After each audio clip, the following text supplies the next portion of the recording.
Langkah sigap PSSI cegah supporter bandel di laga Timnas Indonesia versus Jepang dan Arab Saudi, ingin tambah jumlah steward. Kata-kata Satoru Mochizuki usai Timnas Putri Indonesia kena bantai 0-15 oleh Belanda.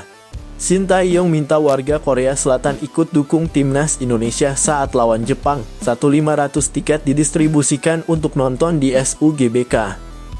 PSSI angkat bicara soal Timnas Australia U17 yang cuma passing-passing sejak menit 60 saat hadapi Timnas Indonesia U17. Penyerang tajam Liga Belanda segera ambil keputusan untuk bela Timnas Indonesia. Masyarakat India ngamuk Timnas Indonesia U17 dan Australia U17 ogah main menekan di 30 menit akhir, bikin Timnas India U17 gagal lolos Piala Asia U17 2025. Halo football lovers, salam sehat sejahtera. Jangan lupa untuk subscribe channel kami ya, dan juga nyalakan notifikasinya agar dapat berita terbaru seputar Timnas Indonesia. Terima kasih.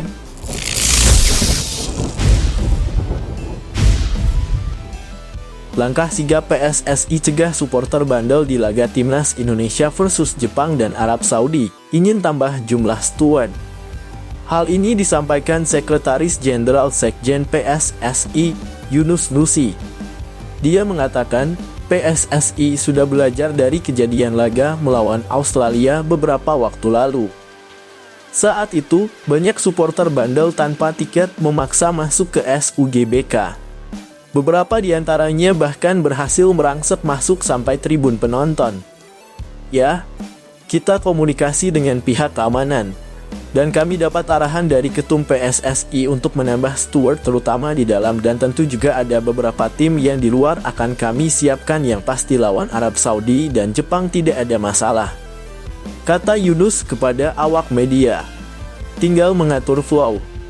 Tidak seperti beberapa waktu yang lalu saat melawan Australia ada beberapa supporter yang tidak punya tiket memaksa masuk. Tambahnya, Yunus Nusi memastikan keamanan laga melawan Jepang dan Arab Saudi akan diperketat. Dia mengungkapkan, PSSI akan berkomunikasi dengan pihak keamanan soal antisipasi ini. Ya, ini akan kita perketat dan kita komunikasikan ke pihak keamanan. Jadi nanti ada pihak keamanan yang mengatur secara langsung di stadion bagaimana kita bisa mengatasinya, jelas Yunus. Timnas Indonesia sendiri akan menjamu Jepang pada 15 November 2024. Kemudian, laga dilanjutkan dengan melawan Arab Saudi pada 19 November 2024. Kedua laga itu akan digelar di Stadion Utama Gelora Bung Karno SUGBK, Jakarta. Dua pertandingan itu merupakan lanjutan grup C putaran ketiga kualifikasi Piala Dunia 2026 zona Asia. Adapun, Timnas Indonesia saat ini sedang mencari kemenangan pertama di grup C. Skuad Garuda diketahui telah melalui 4 pertandingan dengan catatan 3 kali imbang dan 1 kali kalah.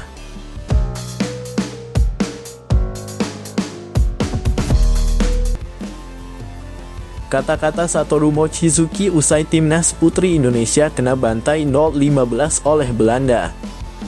Menurut Mochizuki, pengalaman melawan tim kelas dunia seperti itu sangat bagus untuk perkembangan para pemainnya. Dengan begitu, dia berusaha memetik pelajaran penting itu. Kami sangat bersyukur mendapat kesempatan untuk bisa melawan tim kuat seperti Belanda. Namun memang sangat disayangkan kita banyak kebobolan di pertandingan itu, kata Mochizuki dilansir dari laman resmi PSSI Minggu 27 Oktober 2024. Walaupun begitu, Mochizuki memuji perjuangan keras yang ditunjukkan oleh Timnas Putri Indonesia untuk melawan Belanda. Menurutnya, kekalahan telak itu penting bagi perkembangan para pemainnya untuk semakin meningkatkan kualitas permainan mereka. Pemain sudah berjuang dan bekerja keras sampai pertandingan berakhir. Mereka tidak menyerah dan terus bertarung. Saya rasa itu bagus untuk perkembangan tim kita, dan semoga kita akan lebih baik lagi ke depannya, ucap pelatih asal Jepang itu. Ya, dalam pertandingan FIFA Matchday yang berlangsung pada Sabtu 26 Oktober 2024 dini hari waktu Indonesia Barat itu, Timnas Putri Indonesia dihajar habis oleh Belanda di Stadion David Verburg de Tinchem. Safira Ika Putri DKK kalah 15 gol tanpa balas. kualitas kedua tim memang jauh berbeda, bak bumi dan langit. Timnas Putri Indonesia ada di peringkat 104 dunia, sedangkan Belanda bertengger di urutan 11 dunia. Negeri kincir angin juga memiliki deretan pemain yang membela tim-tim besar Eropa, seperti Esme Brooks yang berseragam Barcelona. Selain itu, ada pula Viviane Miedema dan Danielle Van de Donk yang namanya sangat tersohor di dunia sepak bola wanita.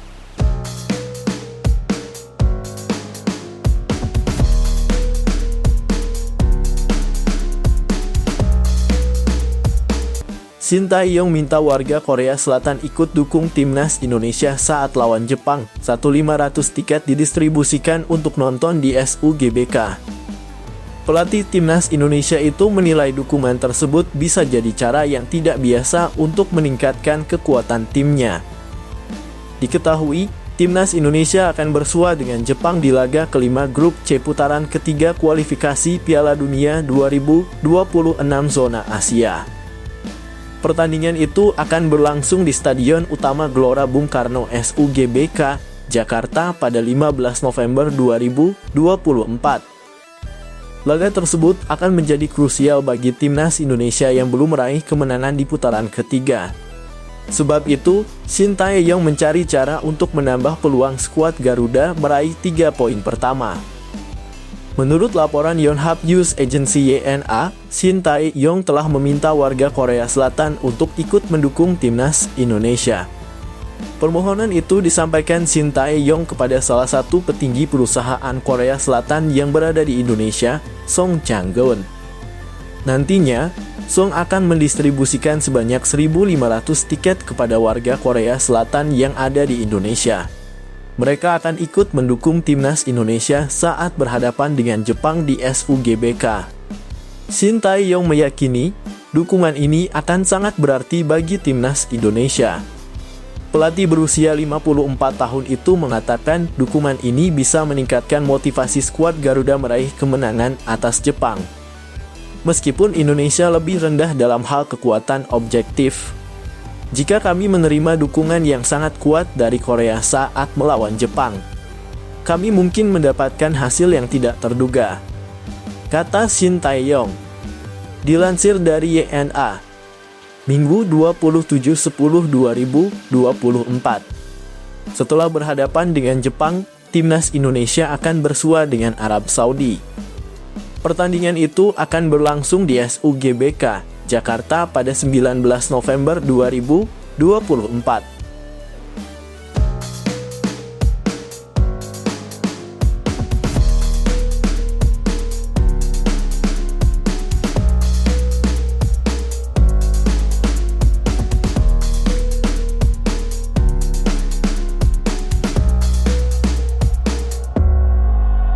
PSSI angkat bicara soal timnas Australia U17 yang cuma passing-passing sejak menit 60 saat hadapi timnas Indonesia U17. Arya mengatakan, Australia U17 melakukan strategi itu karena takut dengan timnas Indonesia U17. Ia menilai Australia takut kalah dari timnas Indonesia U17 yang bermain lepas di awal laga. Menurutnya, Australia U17 memilih mencari aman dengan hasil imbang dalam laga pamungkas fase grup tersebut. Australia-nya takut di sama Indonesia, kata Arya Sinulinga. Kan tadi serangan balik kita hampir semua menghasilkan gol. Sejak awal pertandingan strategi pelatih Nova Arianto adalah defend to counter, lanjut Arya. Baik timnas Australia U17 dan timnas Indonesia U17 masuk ke lapangan dengan optimisme tinggi. Sebab, tim yang menang akan lolos ke Piala Asia U17 2025 sebagai juara grup G. Namun, setelah melihat kondisi di grup lain, hasil imbang sudah cukup meloloskan Australia U17 dan timnas Indonesia U17 ke Piala Asia U17 2025. Setelah sempat seru di awal, semuanya berubah sejak menit 60. Pada menit ke-60, jalannya pertandingan berubah karena Australia U17 hanya passing-passing saja tanpa ada keinginan menekan timnas Indonesia U17. Sementara itu, di sisi lain timnas Indonesia U17 hanya menunggu di area pertahanan mereka. Setelah melalui 90 menit pertandingan, skor sama kuat 0-0. Australia U17 dan timnas Indonesia U17 berhak lolos ke Piala Asia U17 2025 sebagai juara dan runner-up grup G kualifikasi Piala Asia U17 2025.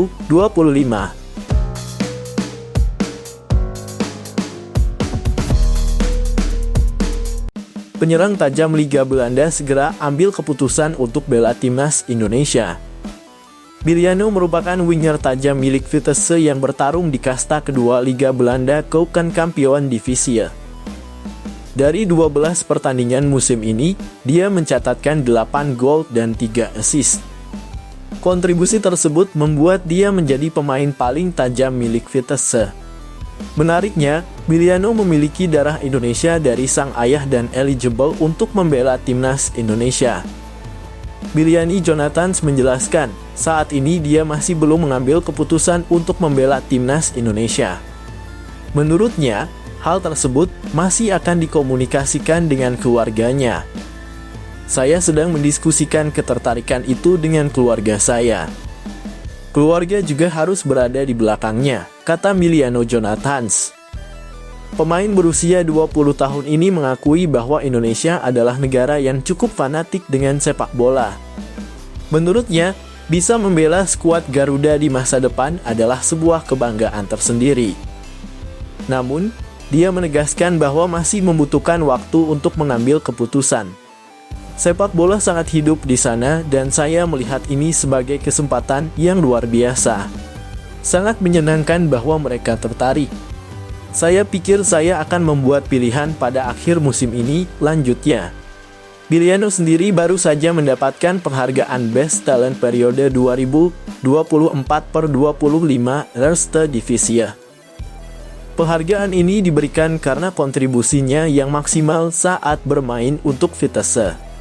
Namun, sumbangan 5 gol dari 4 pertandingan terakhir masih gagal membuat klub yang bermarkas di Gelredome ini meraih kemenangan. Termasuk laga kandang mereka saat menjamu PSV U21. Fakta tersebut yang membuat dia cukup kecewa meski sudah memberikan kontribusi maksimal bagi tim. Tapi sebentar lagi akan mendapatkan tempat yang bagus di ruang tamu untuk piala yang diberikan, Anda tahu. Sangat memalukan bagi begitu banyak pendukung lagi. Dalam pertandingan kandang, itu bukan keberuntungan kami, ujarnya.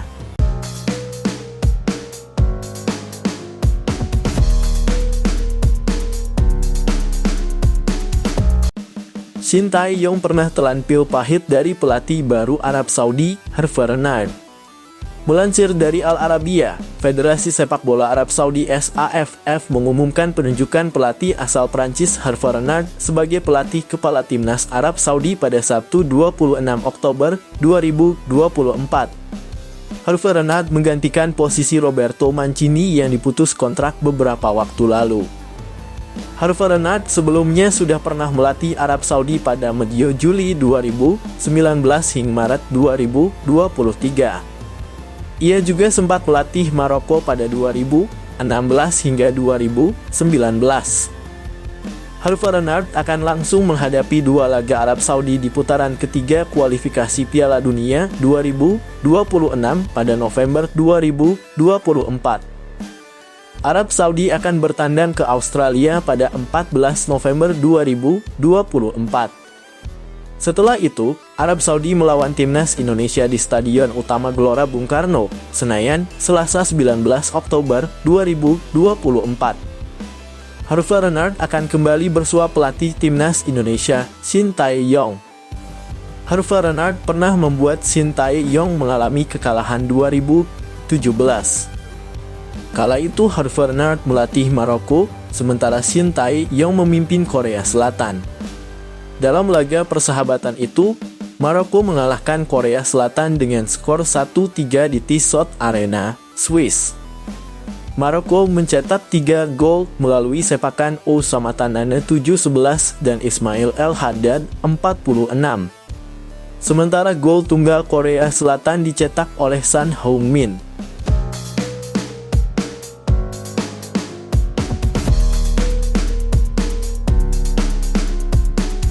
Meski lolos Piala Asia U17 2025, Nova Arianto malu lihat jalannya laga Timnas Indonesia U17 versus Australia U17. Pelatih Tim Nasional Timnas Indonesia U17, Nova Arianto merasa malu melihat jalannya pertandingan Garuda Asia versus Australia U17 di laga pamungkas grup G kualifikasi Piala Asia U17 2025. Meski sedikit kecewa, Nova tetap bersyukur laga yang berakhir imbang 0-0 itu mengantarkan Timnas Indonesia U17 lolos ke Piala Asia U17 2025. Timnas Indonesia bermain imbang tanpa gol melawan Australia U17 di Stadion Al-Ahmadi, Kuwait, Minggu 27 Oktober 2024 malam waktu Indonesia Barat. Sejatinya, laga tersebut berjalan seru karena kedua tim bermain cukup intens sejak menit awal. Tapi ketika memasuki menit 60 ke atas, laga mulai berjalan aneh. Australia U17 cenderung memainkan bola di area tengah sementara skuad Garuda Muda fokus bertahan agar tidak kebobolan. Pasalnya, hasil imbang memang akan membawa kedua tim tersebut lolos. Terkait jalannya laga seperti itu, Nova mengaku malu. Namun kenyataannya memang Timnas Indonesia U17 harus menjalani laga seperti itu. Dia sengaja meminta anak asuhnya untuk fokus bertahan demi menjaga asa lolos ke Piala Asia U17 2025.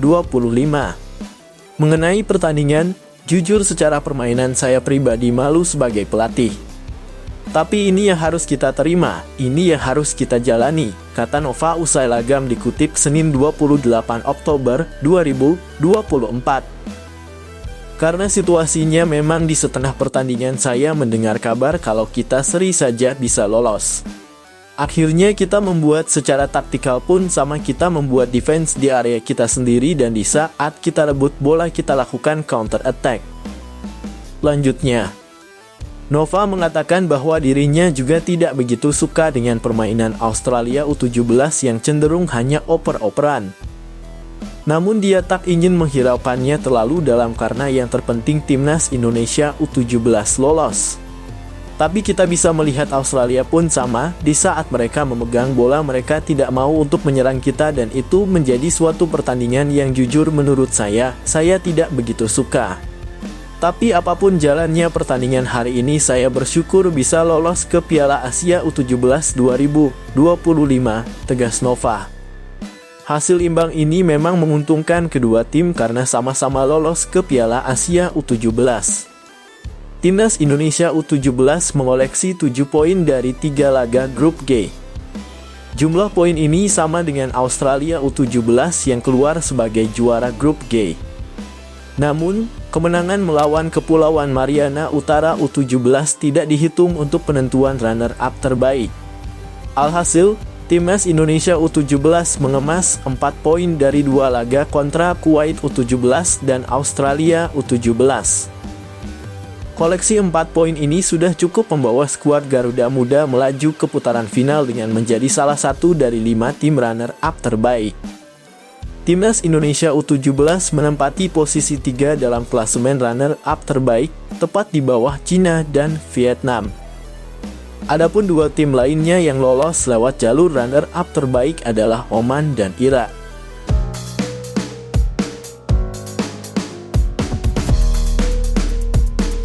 Masyarakat India ngamuk Timnas Indonesia U17 dan Australia U17 ogah main menekan di 30 menit akhir, bikin Timnas India U17 gagal lolos Piala Asia U17 2025.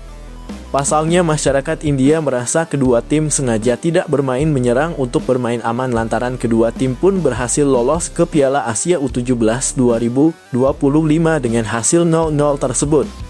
Ya, ada yang aneh dalam pertandingan Timnas Indonesia U17 versus Australia U17 di laga pamungkas grup G kualifikasi Piala Asia U17 2025. Dalam laga yang digelar di Abdullah Al Khalifa Stadium, Misref, Kuwait pada Minggu 27 Oktober 2024 malam waktu Indonesia Barat. Pasukan Australia U17 lebih banyak bermain umpan-umpan pendek di area sendiri. Hal itu seakan memperlihatkan tidak ada keinginan dari Australia U17 untuk mencetak gol dan mempertahankan skor 0-0 itu. Sebab hasil imbang sudah cukup untuk mengantarkan Australia U17 menjadi juara grup G dan lolos ke Piala Asia U17 2025. Australia U17 dianggap tidak berani menyerang karena berpotensi diserang balik oleh timnas Indonesia U17. Bila melihat permainan di babak pertama, gawang Australia U17 sempat terancam beberapa kali karena serangan balik pasukan Nova Arianto. Karena itulah, banyak yang menilai Australia U17 sengaja tak menyerang demi menghindari serangan balik Garuda Asia. Para pemain Australia U17 lebih banyak bermain bola dan memberikan umpan-umpan pendek di area sendiri di 30 menit akhir pertandingan. Di sisi lain, timnas Indonesia U17 tidak menekan karena memang bermain bertahan. Semua hal itulah yang membuat banyak masyarakat India geram dengan laga tersebut. Timnas India U17 seharusnya bisa menentukan nasib mereka sendiri daripada bergantung pada hasil lain. Tetapi lihat saja bagaimana Australia dan Indonesia bermain. Ini memalukan, ungkap salah satu masyarakat India di media sosial X, @7Negiasis, dikutip Senin 28 Oktober 2024. Di seluruh dunia, semua pertandingan babak penyisihan grup terakhir yang kualifikasinya bergantung pada hasil lain dimainkan secara bersamaan, tetapi tidak di AFC, tambah keterangan @7Negiasis. Dalam cuitannya itu, banyak masyarakat India lain yang sepaham. Mereka semua kesal sebab gara-gara hasil 0-0 itu. Timnas Indonesia U17 yang finish kedua di grup G pun lolos ke Piala Asia U17 2025 dengan status 5 runner-up terbaik. Dalam klasemen runner-up terbaik kualifikasi Piala Asia U17 2025, India yang finish kedua di grup D menempati posisi ke-7 dengan 3 poin. Sedangkan timnas Indonesia U17 berada di 5 besar, tepatnya posisi ketiga dengan 4 poin. Timnas Indonesia U17 berhasil lolos karena imbang, andai saja kalah maka Garuda Asia dipastikan tidak lolos ke Piala Asia U17 2025. Namun, sekalipun Garuda Asia, India U17 belum tentu masuk ke dalam 5 runner-up terbaik. Sebab masih ada Irak yang menempati peringkat ke-6 yang secara poin sama dengan India, tapi Irak unggul dalam hal selisih gol. Jadi, hasil laga timnas Indonesia U17 versus Australia tak terlalu mempengaruhi hasil India. Fans timnas India U17 hanya kesal karena laga terakhir fase grup justru digelar di waktu yang berbeda. Sehingga ada peluang tim lain yang belum main bisa memanfaatkan situasi seperti yang terjadi di laga timnas Indonesia U17 versus Australia.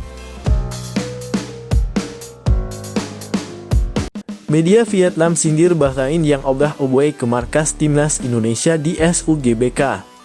Berdasarkan jadwal resmi, laga tersebut bakal digelar pada 25 Maret 2025. Timnas Indonesia berstatus sebagai tuan rumah dalam laga tersebut.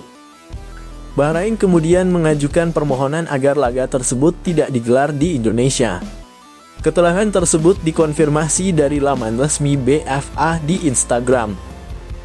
BFA mendesak hal tersebut mengingat ancaman yang gencar terhadap akun media sosial, laman resmi, hingga sistem korespondensi elektronik pemain dan federasi oleh warganet Indonesia.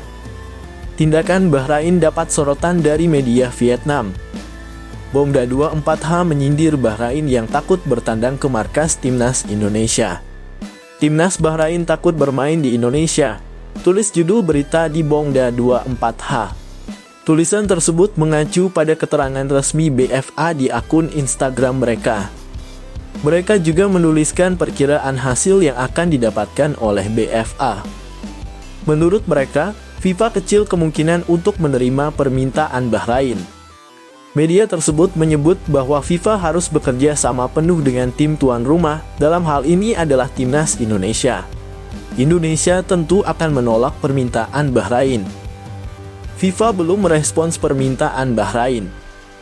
Kendati demikian, pengamat yakin kemungkinan permohonan BFA disetujui cukup rendah. tulis Bongda 24H. Karena FIFA harus bekerja sama dengan tuan rumah, dalam hal ini Indonesia, terkait perubahan lokasi. Indonesia kemungkinan tidak menyetujui permintaan Bahrain. Lanjutnya, FIFA memang pernah mengubah lokasi pertandingan dalam babak kualifikasi Piala Dunia. Namun, keputusan tersebut berdasarkan pertimbangan keamanan dan alasan politik di negara tuan rumah saat ini. Sebagai contoh, ada Palestina yang memilih bermarkas di Malaysia selama ajang kualifikasi Piala Dunia 2026 karena situasi dalam negeri tidak kondusif. Jika disetujui, maka kasus tersebut bakal jadi preseden bagi negara lainnya untuk meminta pertimbangan serupa dengan Bahrain di masa depan. Pada kenyataannya, FIFA pernah mengubah lokasi beberapa laga kualifikasi Piala Dunia, tulis Bongda 24H. Hanya saja keputusan itu pada umumnya terkait dengan keamanan dan alasan politis alih-alih permintaan satu pihak. Dalam kasus Bahrain, jika FIFA menyetujuinya, ini akan menjadi preseden buruk bagi tim lain, tutupnya.